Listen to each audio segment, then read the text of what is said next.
اللہ اپنے نبی حضرت محمد صلی اللہ علیہ وسلم کو حکماً کہتے ہیں کہ اے نبی، اللہ سے اپنے علم میں اضافے کی دعا کرو۔ آپ راتوں کو قیام کرتے تھے، اس کے بارے میں اللہ نے کہا کہ اپنا قیام کم کر دو، لیکن علم میں اضافے کے لیے کہا کہ رب زدنی علما، کہ اے اللہ مجھے علم میں زیادہ کر۔ اب امام الانبیاء حضرت محمد الرسول صلی اللہ علیہ وسلم کا علم تو پہلے ہی بہت زیادہ تھا، کیونکہ نبی جو ہوتا ہے زمانے کا وہ اس وقت کی تقریباً ساری مخلوقات سے علم میں آگے ہوتا ہے، پھر بھی اللہ تعالیٰ کہتے ہیں کہ دعا کرو۔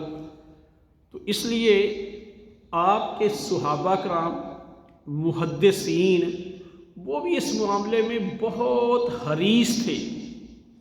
امام بخاری نے کتاب العلم کے اندر مختلف صحابہ کے واقعات نقل کیے ہیں کہ ایک صحابی نے اسے پتہ چلا کہ فلاں علاقے میں ایک بندے کے پاس ایک حدیث ہے، اس حدیث کو سیکھنے کے لیے، حاصل کرنے کے لیے پورے مہینے کا سفر کیا، یعنی ایک مہینے کے سفر۔ دوسری ایک روایت میں ہے کہ ایک صحابی کو پتہ چلا فلاں جگہ ایک دور دراز علاقے میں ایک بندے کے پاس حدیث ہے، تو وہاں جانے کے لیے اس نے اونٹ خریدا۔ یہ ایسے ہی ہے کہ جیسے بندہ کہیں پہ گاڑی خریدے کہ میں نے فلاں علاقے میں جانا ہے، یعنی صحابہ اس معاملے میں اتنے حریص تھے۔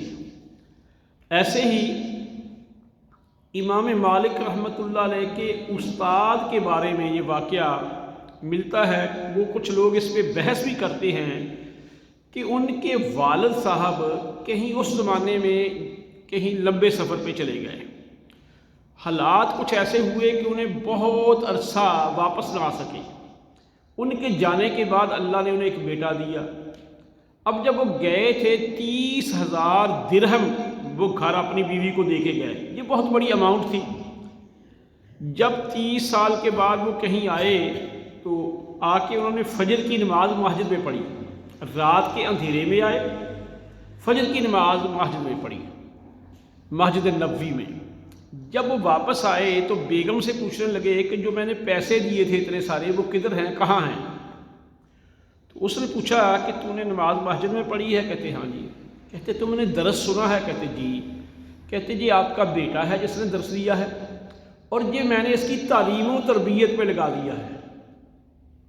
یعنی وہ لوگ علم کو اتنی اہمیت دیتے تھے۔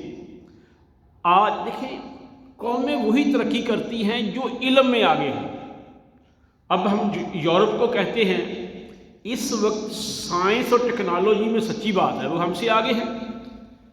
اب پینٹاگون کا لوہا، وہ لوہے کا اسلحہ لوہے کو کتنا مہنگا بیچ رہا ہے۔ ایسے ہی جاپان ہے، دیگر ہے، گاڑیاں بھی ہیں لوہے کی، وہ کتنے کی ہیں۔ یہ موبائل کتنا بڑا پرزہ ہے، کتنا اس پہ خام مال لگا ہوا ہے، باقی ان کی عقل ہے۔ تو یعنی وہ یہ لوگ، اچھا اب رہی بات کہ ہمارے ہاں کئی لوگوں نے، اس میں کوئی شک نہیں کہ دین کا علم لازمی ہے، یعنی فرض عین ہے، اور دوسرے علوم فرض کفایہ کہہ لیں، لیکن اہمیت ان کی بھی کم نہیں۔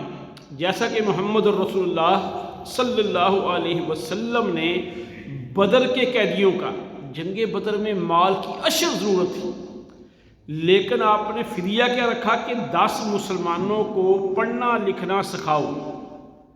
اب جو کافر تھے وہ قرآن تو نہیں سکھاتے تھے، جو اس وقت کے دنیاوی مروجہ علوم تھے، جو دنیا کے لیے فائدہ مند علوم تھے، وہ سکھاتے تھے، لیکن آپ نے ان کی بنا پہ ان کو چھوڑ دیا، فدیے کے طور پہ اس کو لے لیا، یعنی آپ نے ترجیح کس کو دی؟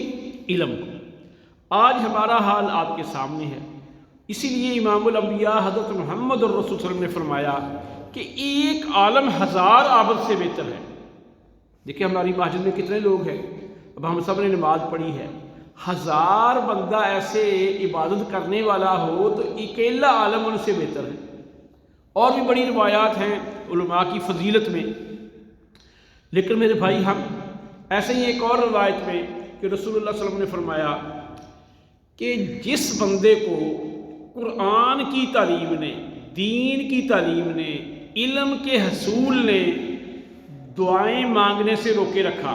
یعنی وہ سیکھنے سکھانے میں، جیسے بچہ اس نے قرآن سکھانا ہے، تراویح سنانی ہے، وہ اپنی منزل پڑھنے لگا ہوا ہے، دعا مانگنے کا ٹائم نہیں لگا. ایک بندہ مفسر ہے، اس نے تفسیر بیان کرنی ہے، وہ اسی کو پڑھنے لگا ہوا ہے کہ میں نے لوگوں کو بیان کرنی ہے. تو آپ صلی اللہ علیہ وسلم نے فرمایا کہ جس کو دین کے علم نے قرآن کے سیکھنے سکھانے سے، دعا مانگنے سے روکے رکھا، اللہ اسے جو دعائیں مانگ رہے ہیں ان سے زیادہ دے گا.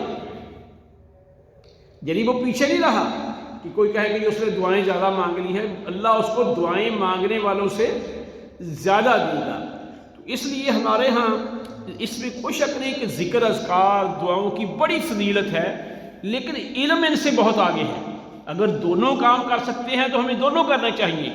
اگر دونوں میں سے ایک کے انتخاب کا ہمیں موقع ہے کہ ہمارے پاس ایک کام کرنے کی ہی ہمت ہے، یا ٹائم ہے، یا وسائل ہیں، یا کوئی چیز ہے، تو پھر علم کو ترجیح دینی چاہیے فرائض کے بعد، کیونکہ فرائض کو ہم کسی حال میں چھوڑ ہی نہیں سکتے. تو اللہ سے دعا ہے کہ اللہ مجھے اور آپ کو سمجھنے، غور و فکر کرنے اور عمل کرنے کی توفیق عطا فرمائے. وما علینا الا البلاغ المبین.